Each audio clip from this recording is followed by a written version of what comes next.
이게 현실에서 발생할 수가 있나? 기일에 출석하지 않는 변호사는요, 있기 어렵죠. 저의 20년 변호사 인생 중에 처음 봅니다. 이런 일은. 한 번도 경험해보지 못한 변호사가 되셨네요.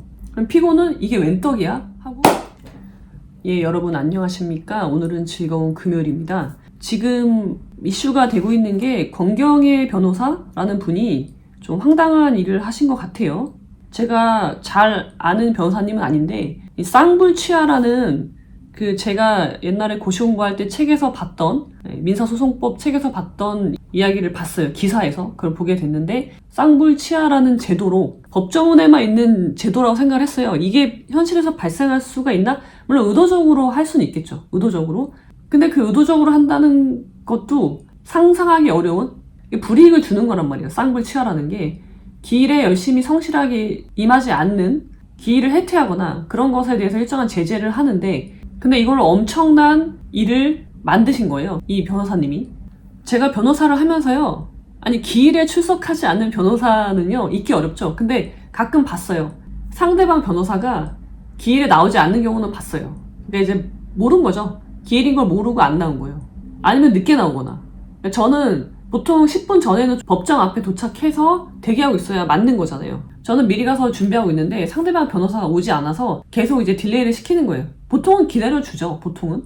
그래서 한 30분인가 늦었던 것 같아요. 다른 사건들 먼저 하고. 저는 열받잖아요. 나는 먼저 와서 기다리고 있는데. 그런 경우에는 일정한 불이익을 줘야 되지 않나라고 생각을 해요. 30분이나 기다려서 변론을 한 적이 있고 또 한 번은 상대방 변호사가 나오지 않은 적이 있었어요. 근데 뭐 한 번은 실수라고 쳐요. 그런 실수조차도 용납이 안 되지만 이해가 안 되지만 기일이라는 게 뭐 매일매일 있는 게 아니잖아요. 기껏해 한 달에 한 번 있는 기일인데 그거를 놓친다. 물론 이제 사건이 많아지면 기일은 많아지겠지만 당사자한테는 내 사건의 기일은 한 달에 한 번 정도 열려요. 근데 그거를 놓친다, 안 간다 그러면은 얼마나 내 사건에 관심이 없는지를 반증하는 거죠, 그 자체로. 그래서 제가 고시 공부할 때 책에서 배웠던 일이 이게 뭐 가능해? 현실적으로 가능해? 발생하지 않을 일이라고 생각했는데 그게 발생을 한 거예요.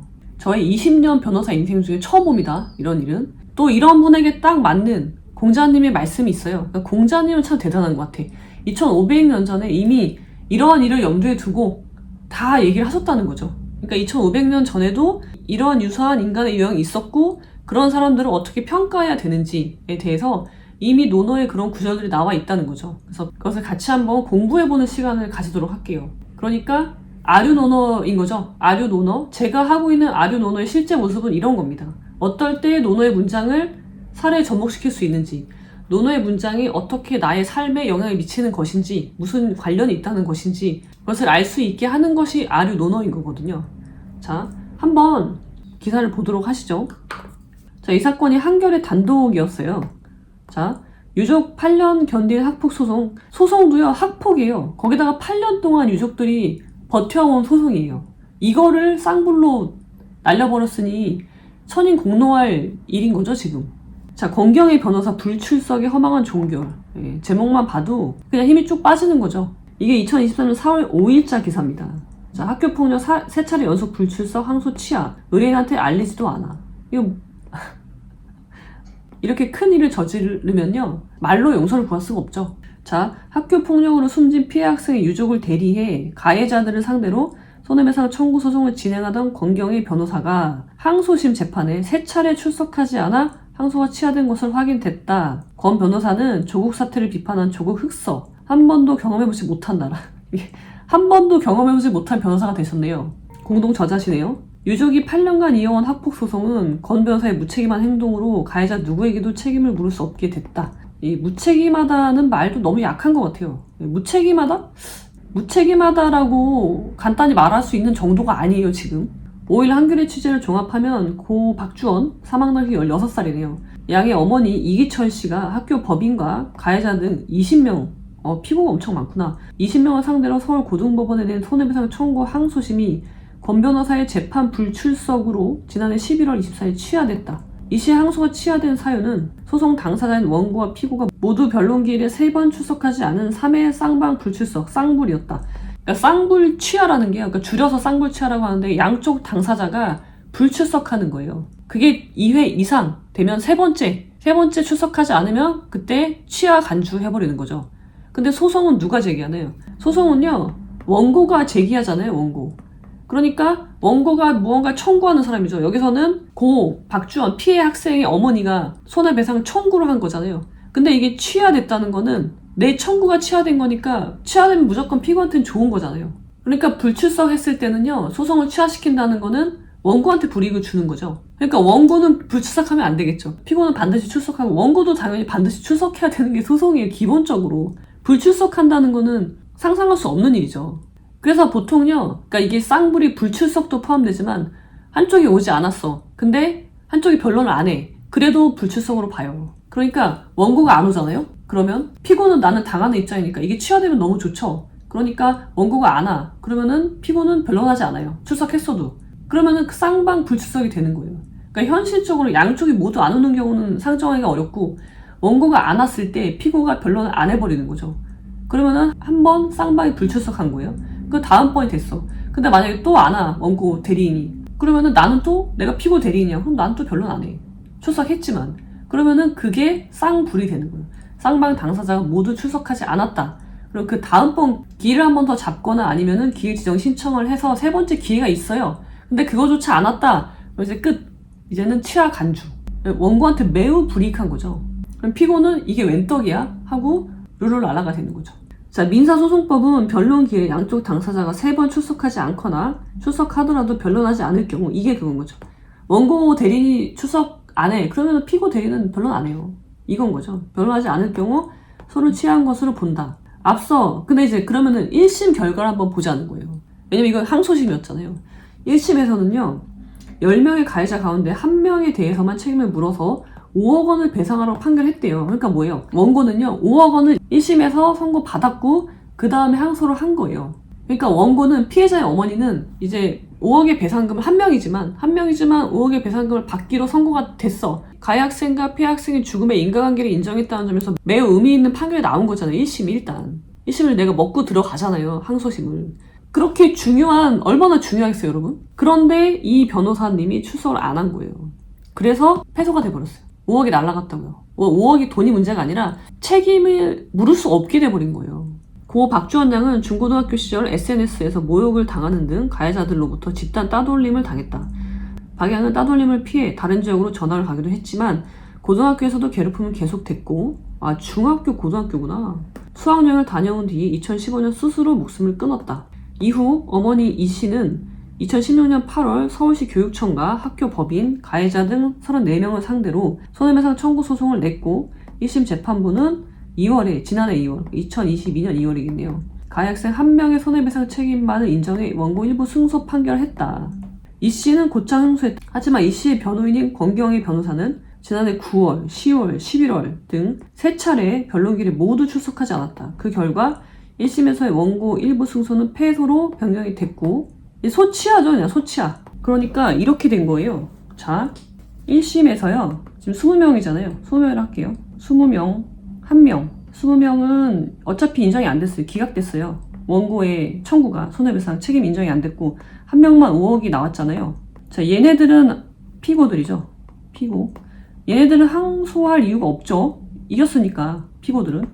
그래서 여기서는요. 원고만 항소했어요. 2심. 원고만 항소했어요. 그리고 이거는요.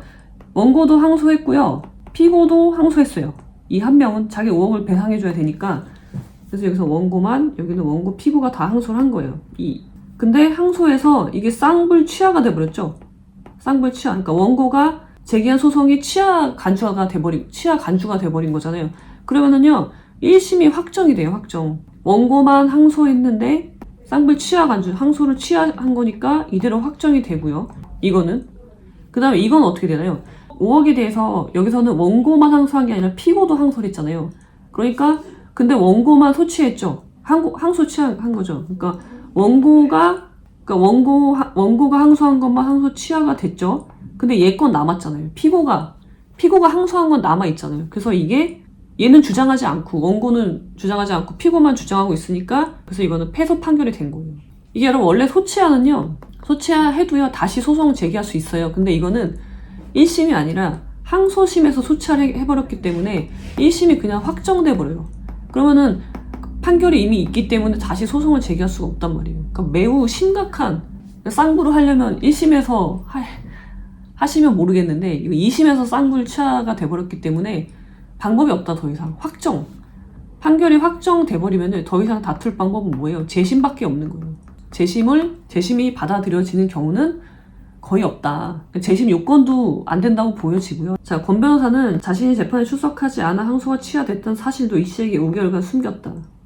말을 못하겠죠, 감히. 근데 말을 안 한다고 이 사실이 없어지지 않죠. 그러니까 뒤처리도 보면요, 매우 부적절하게 뒤처리를 했잖아요. 자, 지난주에야 재판 결과를 확인한 이 씨는 답답한 마음에 재판 상황을 줄곧 물었는데도 대답하지 않다가 최근에 패소했다고 이야기를 했다. 불출석한 사유가 뭐예요? 직원이 그만둬서 챙기지 못했다. 청소 노동자로 살면서 어렵게 소송을 8년간 해왔는데 너무 원통하다. 지금 이렇게 패소했죠? 그럼 내가 패소하면 어떻게 돼요? 소송 비용을 내야 돼요. 소송 비용. 지금 들어왔죠? 서울시에서 냈나? 1,300만원? 소송 비용 납부하라고 청구 들어온 걸로 알고 있는데요. 이분은 그냥 인생이 무너지는 거예요. 내 삶이. 그거 하나 가지고 버티고 살아온 거죠. 딸을 죽음에 이르게 한 사람들, 그 인과관계를 규명하고 그 사람들에게 책임을 묻겠다라는 일념 하나로 살아온 유족들에게 살인을 한 거나 마찬가지라고 보여지는데요. 이렇게 해서 우리가 한 번도, 뭐라고 하셨나 이분이, 한 번도 경험해보지 못한 변호사가 탄생했습니다. 바로 이겁니다. 자, 자왈, 공자가 말하는데 송시삼백, 시삼백이라는 거는 시경이죠. 시경을 달달달 외워. 암기를 해가지고 막 달달달 외우고 수의지정. 그래서 정치를 맡겼어. 정치, 일을 맡겼다는 거죠. 일을 맡겼는데 부달, 처리를 제대로 못해. 시300에는 통달했지만 일에는 통달하지 못한 거예요. 연결이 안 되는 거죠. 그리고 두 번째는 시어 사방, 다른 나라로 사신을 갔어요. 다른 나라로 사신을 갔어요. 사신은요, 매우 중요해요. 왕을 대리하는 거거든요. 그러니까 왕이에요. 그 나라에선 내가 사신으로 갔다는 거. 그만큼 국익을 위해서 되게 일을 잘 처리해야 되는 거죠. 근데 불능전대, 이 처리를 못해. 그러니까 뭐예요? 외교관이 나라 대통령을 대신해서 외교 현장에 나가서 협상을 하는데 다 퍼주고 온 거죠. 다 너네 줄게. 뭐 그런 식으로 하고 왔어요. 그게 이제 불능전대인데, 이렇게 하면 뭐예요? 수다. 많이 배우긴 했지만 역해 2위. 이걸 어디다 쓸 거냐? 많이 배웠어. 그래, 너 많이 배웠어. 일을 맡겼는데 일을 못해. 그러면 얘를 어디다 쓸 거냐? 이게 공자가 우리한테 얘기하는 거죠. 그러니까 우리가 공부 중요해요. 공부. 제가 여러분 공부 그만하세요 라는 영상을 찍은 게 있는데요. 이제 공부 그만하고 뭘 해야 되냐면 일을 해야 될 때요. 일. 근데 일을 못해. 공부만 해. 그런 사람한테 일을 맡기면 그 일은 잘 될 수가 없겠죠. 이건 사람을 평가할 때 필요한 말이기도 하거든요. 여러분 스스로를 평가할 때도 마찬가지고, 내가 공부를 잘하는 것과 일을 잘하는 것은 별개인 거예요. 전대미문의 일이 발생해서, 이게 전대미문의 일이 너무 자주 발생하는 것 같은데, 동종업의 같은 변호사로서 매우 통탄할 일이라고 생각합니다. 자, 이 일이 앞으로 어떻게 처리될 것인지 같이 지켜보기로 하면서 오늘은 여기까지.